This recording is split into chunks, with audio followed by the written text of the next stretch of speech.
Բարի երեկո, սիրելի քաղաքացիներ։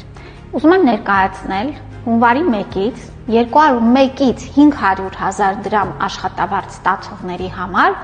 ապահովագրավճարի վճարման սխեման եւ այսպես։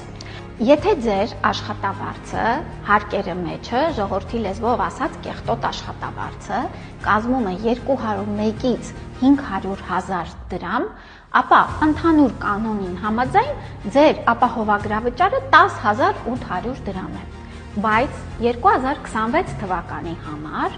պետությունը այս 10,800 դրամից 6,000 դրամը վճարելու է ձեր փոխարեն պետական բյուջեի միջոցների հաշվին։ 10,800 դրամից հանում ենք 6,000 դրամ, ստանում ենք, որ ձեր ամսական ապահովագրավճարը կազմելու է 4,800 դրամ։ Այս 4,800 դրամը ձեր գործատուն, հարկային գործակալը պետք է վճարի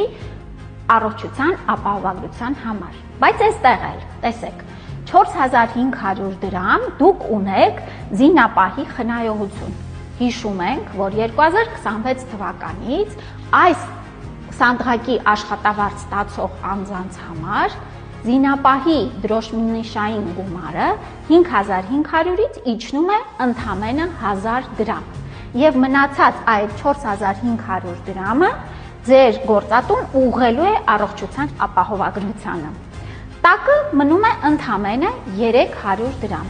Այս 300 դրամը գանձվելու է, պահվելու է, այսինքն ձեր աշխատավարձից եւ վճարվելու է եւս առողջության ապահովագրության համար։ Հարգելի քաղաքացիներ, սա նշանակում է, որ դուք հունվար ամսին պետք է վճարեք 4,800 դրամ առողջության ապահովագրության համար